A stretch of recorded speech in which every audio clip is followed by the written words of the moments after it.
Y ahora sí estamos prontos para recibir a nuestra invitada del día de hoy, que nos va a contar sobre los riesgos psicosociales en el área de la salud, tras haber sido ella invitada por la revista Opción Médica a exponer en el 5º coloquio de enfermería en el World Trade Center de Montevideo. Fue que nos contactamos con Alice para conversar sobre esta temática en Audición Gomidas. Así que bienvenida, Alice Derderian, a nuestro programa. Un placer va a ser conversar un ratito contigo. ¿Cómo estás? Hola, bueno, buenos días, buenas tardes, mejor dicho, a todos.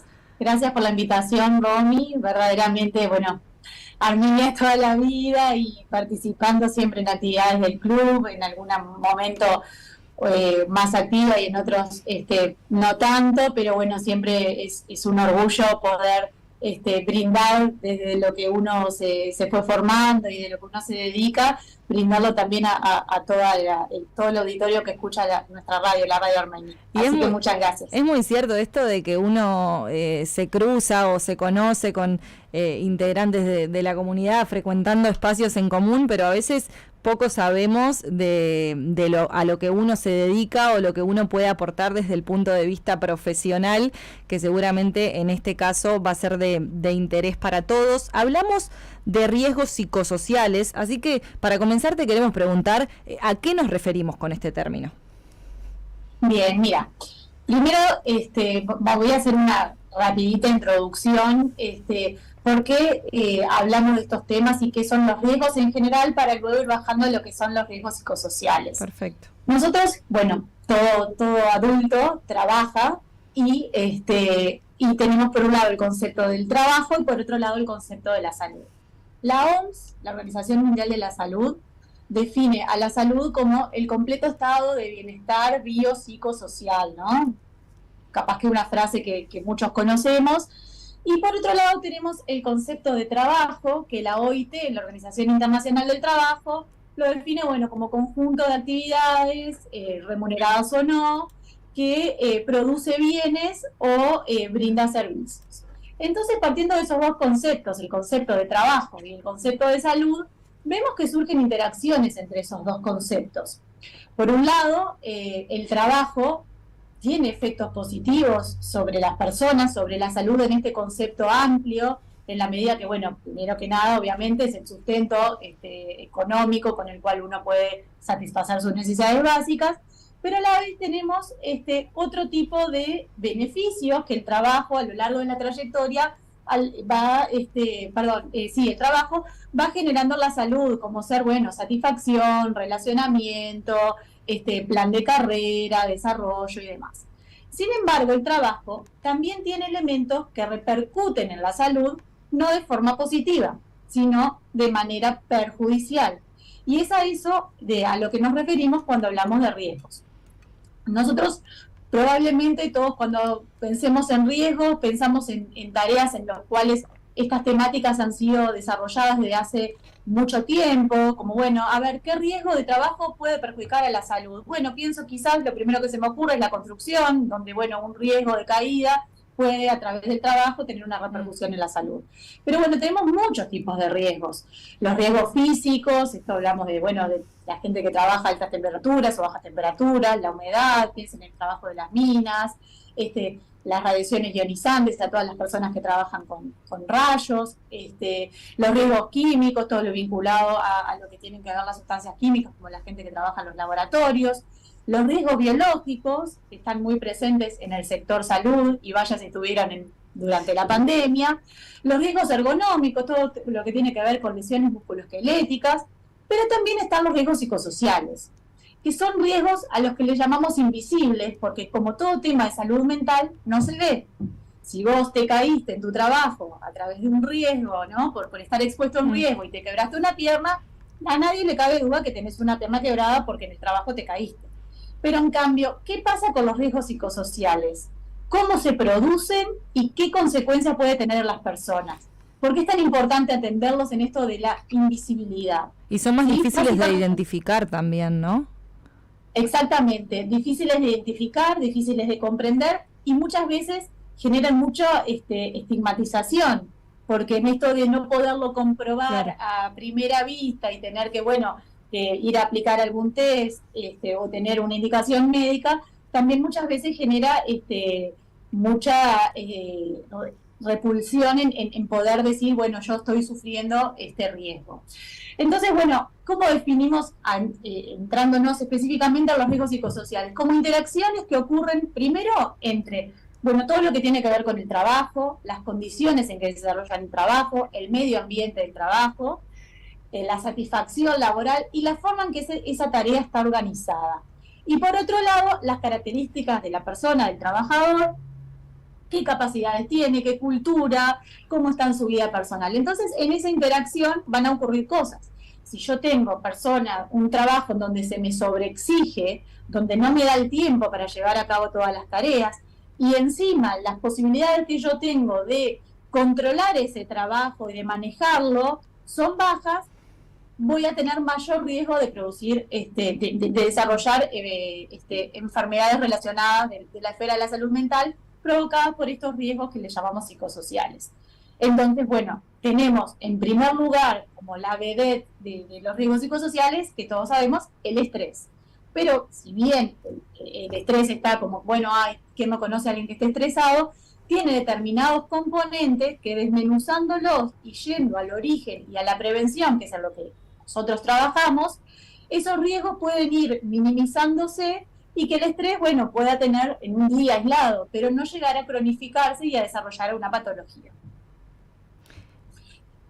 Tenemos otro tipo de riesgos y muchos de ellos, yo en realidad la temática era en el sector salud porque es a donde trabajo hace 14 años en el hospital, pero todos los trabajos tienen riesgos en particular. Pero entrando en el sector salud, que era lo que nos convoca hoy, tenemos algunas características que le hacen propio a las personas que trabajan en la salud, como ser el multiempleo, que no conoce un enfermero que no trabaje solo en un lugar, o los médicos que tienen 3, 4, hasta 5 trabajos, el tema del trabajo, el trabajo nocturno, la rotación, bueno, en este lugar no me sirve el horario, me voy a otro, entonces esa falta de identidad y de estar un tiempito en cada lugar, son características que en el sector salud hacen que, bueno, que estas personas padezcan mucho más. El trabajo nocturno, el ir a contrarreloj de lo que funciona todo el mundo, esto de no poder, y ahí lo engancho con el concepto integral de salud, el no poder participar de reuniones sociales, porque bueno, porque en ese horario estoy trabajando, de perderme los cumpleaños, de perderme las fiestas. Eso también puede afectar.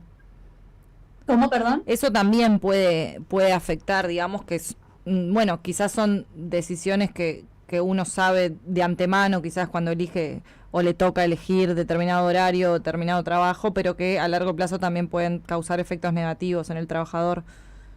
Por supuesto, porque todo eso, ese otro componente, que no es solamente lo que uno obtiene del trabajo, que es la remuneración, sino todo lo que uno necesita para tener una vida plena, bueno, relacionamiento, vida social, amistades, compartir con familia, todo eso al ir mermando y quedar atrás a causa del horario que uno tiene en el trabajo y de todo eso, puede ir aumentando estos condicionamientos que a la larga van a ir desarrollando un estrés crónico que muchas veces puede desembocar, no sé si conocen el término de burnout, que es el síndrome del quemado, me quemé por el trabajo. Ya funciona en esto de que funciona en automático, ya no pienso, me levanto, voy a trabajar ya ni viendo por dónde voy, llego, hago lo que tengo que hacer, me vuelvo en esto de robotizar, ¿no? Sí. A las personas, y bueno, y eso a lo largo, bueno, puede generar exceso de estrés cronificado, burnout, genera ansiedades de todo tipo, y también en determinadas personas que tengan cierto terreno fértil, entre comillas, por decirlo de alguna manera, para la depresión también, porque bueno, ya no me voy a sentir desarrollado porque mi vida se limita solamente a cumplir con las obligaciones laborales. Alice, ¿y qué pasa, perdón, más allá de lo que es el sector de la salud? Pensaba quizás esto siempre existió obviamente, pero se puede ver más después de la pandemia, porque en la pandemia se instala un poco lo que es el trabajo desde la casa, home office, y otra manera también de desarrollarse laboralmente en ese sentido, lo cual genera que muchas personas sean de alguna forma más dependientes al trabajo, en el sentido de que no se despegan del trabajo en todo el día, porque al yo poder trabajar solo con mi celular, quizás estoy en un ambiente laboral o no laboral, pero estoy pendiente todo el día del trabajo. ¿Cómo se ve eso? ¿Es así que ahora está sucediendo más o simplemente está más a la vista? Bueno, eso específicamente sería en el trabajo en sentido general, porque Sí. justamente el sector salud es el sector que no tuvo, obviamente, Sí. Teletrabajo. Pero sí, yéndonos a lo que es en general este elemento que vos planteás, es parte del contexto actual en el cual vivimos, ¿no? Por supuesto que la pandemia trajo repercusiones, muchas de la índole negativa, en esto que tiene que ver del no poder cortar, ¿no? Esto de trabajo desde mi casa, entonces estoy todo el día enganchado, porque como igual estoy en mi casa y trabajo el celular y el celular lo tengo todo el día.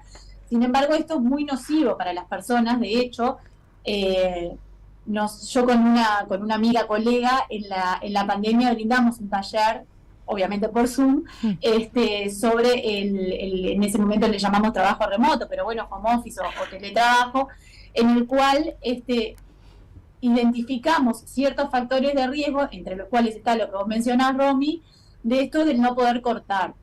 Hubo un proyecto de ley, yo verdaderamente creo que todavía no llegó a aprobarse, sobre la regulación de esto del teletrabajo, y uno de los elementos, yo participé con un diputado que también es de la colectividad, Gisdonian, en la elaboración de ese proyecto de ley, en el cual una de esas reglamentaciones que considerábamos que el Estado debía proponer en cuanto a regulación al teletrabajo era la limitación de la jornada, ¿no? Nosotros desde el año, desde principios del siglo pasado, dentro de las primeras leyes laborales está la de la limitación de la jornada de las 8 horas, ¿no? En el trabajo, bueno, de esa época. Sin embargo, cuando pasamos a que el trabajo entra a las puertas adentro de nuestra casa, eso ya es más difícil cumplirlo. Y se tiene como ese preconcepto desde la mirada organizacional de que, bueno, ya que trabajas en tu casa, dame un poquito más y bueno, y si no te respeto tanto el horario, lo tenés como que aceptar, como que está dado de por hecho. Sin embargo, eso es muy nocivo porque no podemos separar lo que son las tareas domésticas, el cuidado de los niños, de lo que es el trabajo. Y ese corte es necesario para que repose nuestra cabeza y podamos enfocarlo en otras cosas, en estas otras cosas que también son salud, que no son específicamente lo que tiene que ver relacionado con el trabajo. Pero eso en líneas generales se ha dado en muchos de los rubros, de los diferentes sectores de actividad, y en muchos quedó instalado o quedó este método híbrido. Entonces, bueno, aparentemente el método híbrido desde el punto de vista de la psicología organizacional vendría a ser más beneficioso que aquel que dijo, cerramos la puerta de la empresa, me ahorro el alquiler, me ahorro todos los gastos que tengo porque el empleado esté trabajando en mi empresa y encárgate de trabajar en tu casa. Entonces, bueno, hay que ver eso a la larga, cuánto tiempo es sostenible en el tiempo, ¿no? Claro, sí, porque a corto plazo quizás los resultados están a la vista, pero bueno, si después se generan este tipo de daño para los trabajadores, quizás termine no siendo contraproducente. Pero bueno, está interesante también esta diferencia que marcabas en lo que es el trabajo en la salud, así como en otros rubros, que por supuesto no existe esta posibilidad, al menos en lo genérico de lo que es el trabajo en salud. Y ahí los riesgos ya pasan a ser otros o están motivados por distintos factores. Exacto. Por ejemplo, en la salud, más allá de esas características que vimos desde el punto de vista que entran dentro de la organización del trabajo, como la nocturnidad, la rotación y el multiempleo, después tenemos características que son muy específicas de la carga mental que implica estar en permanente contacto con personas que están sufriendo o que están en el límite entre la vida y la muerte o que van al hospital, porque salvo en los casos de natalidad o de control, lo que sería el primer nivel de atención en salud, que vas para, bueno, hacerme un control y prevención, después el que está internado, salvo eso es el caso de la maternidad, el que está internado no quiere estar internado, es porque pasa algo y hay un deterioro en la salud. Entonces, ¿cómo? El personal de la salud, su trabajo es ese, siempre estar en contacto con el sufrimiento ajeno, cómo eso repercute en la salud. Así nosotros tenemos, bueno, se habla que enfermería o mismo los médicos tienen que desarrollar esta imagen de lo que necesito mostrar para que el otro vea que no estoy mal y que no me afecta lo que pasa, ¿no? Y eso supone un esfuerzo adicional, porque yo no me puedo mostrar como estoy, tengo que controlar mis emociones y siempre estar con la persona y para mostrarle elementos positivos. Sin embargo, soy una persona, no la estoy atendiendo un robot. Claro. Y puede que me afecte lo que está pasando. Puede que genere yo lo que se llama identificaciones con personas, yo que sé, hay una persona internada de 60 años, y bueno, quizás me hace acordar una persona querida mía de 60 años que por suerte no está en esa situación, pero yo lo identifico con esa situación, entonces me pega de otra manera. Y ahí vuelvo al principio de lo que tiene que ver con los riesgos, las características personales y la situación personal de cada uno. Capaz que a mí me engancha más, me sensibiliza más y me hace peor estar con un paciente y no con otro, y a un compañero de trabajo con uno y no con otro. Entonces, ahí en todo lo que tiene que ver con la prevención, además de todo el apoyo psicoemocional, que estaría bueno que todas las instituciones de salud brindaran, está esto de cómo la organización del trabajo puede de determinada manera un jefe detectar, che, a este le está haciendo mal este paciente, porque justamente identifica con algo personal que le está pasando, entonces lo cambio y que a este paciente lo atienda otra persona. ¿Se entiende cómo desde un simple cambio en la organización del trabajo, simplemente estar atento y tener presente que estos son riesgos para la persona, para el trabajador, puede hacer un cambio y capaz que la persona ya no pasar más? ¿Y actualmente están cubiertos ese tipo de riesgos o de cuidado para con el personal en lo que es el sistema de salud de nuestro país? Bueno, no hay reglamentación, por lo tanto, todo lo que no está reglamentado, aquel que lo haga es por buena voluntad o por buena práctica, no es un requisito legal. De hecho, las enfermedades de la esfera de la salud mental no están dentro del listado de enfermedades profesionales que establece el Ministerio de Salud Pública. O sea, partimos de una base que estamos como años luz. Sí. Sin embargo, bueno, uno no está obligado, pero bueno, yo no es que voy a hablar donde yo trabajo, pero verdaderamente hay voluntad, primero que nada, visión, identificación de que esto existe y voluntad de hacer cosas porque las personas trabajemos mejor.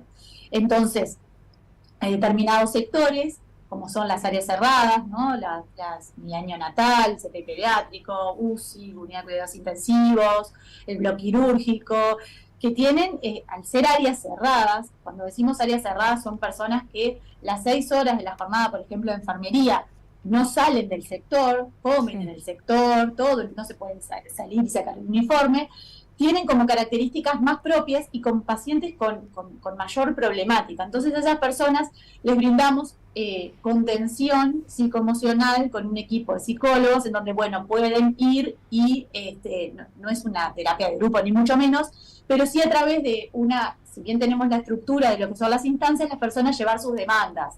El otro día tuvimos una en la que un auxiliar de servicio, porque está invitado todo el equipo de salud, un auxiliar de servicio que trabaja en un piso oncológico, dijo que una vez se encontró con una paciente que dijo, ay, qué horrible, mira todo este pelo caído. Y estaba mal la paciente. Y al auxiliar de servicio le movió, porque esto que decimos, somos personas. El auxiliar de servicio le dijo, bueno, el pelo crece. Y la paciente, ¿qué le dijo? Voy a pensar como vos. Como que le dio una buena respuesta. Entonces, bueno, todas estas herramientas que uno va desarrollando, ¿no? Está bueno que sea la propia institución que se las brinde y no solamente que el que pueda se pague un psicólogo afuera. ¿Me explico por dónde va la línea? Sí, claro, y también se puede ver que lentamente al menos se empieza a hablar más o a poner más sobre la mesa lo que tiene que ver con estos temas, pero sí, evidentemente es algo que como que va instalándose despacito. Y te quiero hacer una última consulta porque nos corre el tiempo. Uy, tengo pila además para hablar. Vamos a tener que hacer otra instancia, porque realmente también escuchándote se nos despiertan también muchas inquietudes. Pero consultarte por los trabajadores que están directamente vinculados a la salud mental, psicólogos, como es tu caso, psiquiatras. En este caso también existe, imagino, más directamente ese tipo de riesgos o de empatía más personal que vos mencionabas también, que puede ocurrir dentro de una sala de sanatorio, o esto lo típico que se escucha, ¿no? De cuando la gente habla de los psicólogos, bueno, no, yo ya tengo mucho con mi vida como para meterme en otra vida, o no, yo no podría escuchar historias, todo eso, ¿cómo funciona a la hora de la salud mental de por ejemplo, un licenciado en psicología? Bien, los psicólogos en realidad es una buena práctica que ya nos van enseñando desde la facultad, siempre que cuando haces clínica, que no es mi caso, Sí. para empezar, no es clínica lo que yo hago, pero sí podría hacerla porque el título te lo habilita, Claro. pero sí el que hace clínica siempre supervisa con otro. ¿Sí? Esto desde la facultad, en donde vos haces las prácticas, ahí en ese caso son profesores, pero siempre te recomiendan que vos supervises con otro además. Pero específicamente en estas acciones que llevamos en el hospital, está invitado todo el equipo de salud y cada uno trae sus demandas. Es verdad que, porque para ser completamente honesto, y acá lo enganchamos con estos otros riesgos, muchas veces los médicos tienen un tipo de vínculo con la institución de salud que no es que va todos los días tantas horas a la misma institución como puede hacer un enfermero, sino que va migrando como por puchitos por distintos lugares, entonces no llega como a ser sujeto que participe tanto, si bien no participan tanto de estas instancias como si esa persona que tiene, como, digamos, la camiseta más puesta, que va todos los días 6, 8 horas a trabajar en un lugar. Eso también es importante porque lo vinculo con el concepto inicial que vimos de esto de la rotación, que no solo es un riesgo en sí mismo, esto de andar de un lado al otro, sino que además te hace no sentirte tan parte y no pareciera como no ser merecedor de todo esto al no ser una persona tan fija. ¿Me explico? Sí. Que esto es una característica del sector salud en nuestro país, porque en otros lados los médicos tienen esto de alta dedicación y que están todo el día en una institución, pero acá es como que históricamente salpican y hace más difícil engancharlos en estas políticas institucionales que desarrollamos. Sí, también, y aparte va a depender en todas las instituciones que esté trabajando, seguramente se rijan distinto, y bueno, eso también hace que no se establezca del todo. Queremos agradecerte por esta charla que resultó súper interesante. Somos conscientes de que hay mucho más, porque escarbando también van apareciendo un montón de temas e inquietudes, así que nos encantaría volver a encontrarnos en otra oportunidad. A las órdenes, con mucho gusto. Yo lo que siempre, la difusión y lo que uno puede ir contagiando en esto del boca a boca, va generando más conciencia y más cultura de la prevención. No solamente lo que uno piensa cuando habla de prevención, como les decía al inicio, que vinculás a la construcción o la industria química, sino ver que todos somos sujetos que podemos estar padeciendo algún tipo de estos factores de riesgo que nos pueden ir influyendo negativamente en nuestra salud y generando ese deterioro, como la gotita que cae, ¿viste? Hasta que, bueno, llega, la idea es trabajar en prevención y que no se desborde el vaso. Y yo creo que cualquier trabajador que te haya escuchado de un área, de otra, puede identificarse con alguna de las cosas que vos dijiste, porque le pasen a sí mismo o a un compañero o a un familiar, porque son realmente temas que se ven, quizás no se exponen, pero que se pueden sentir en la cotidiana de cualquier trabajador, así que está muy bueno y recomendable atender a eso. Gracias a Liz Derderian, licenciada, por este rato compartido. Muchas gracias a ustedes por la invitación. Chau, chau.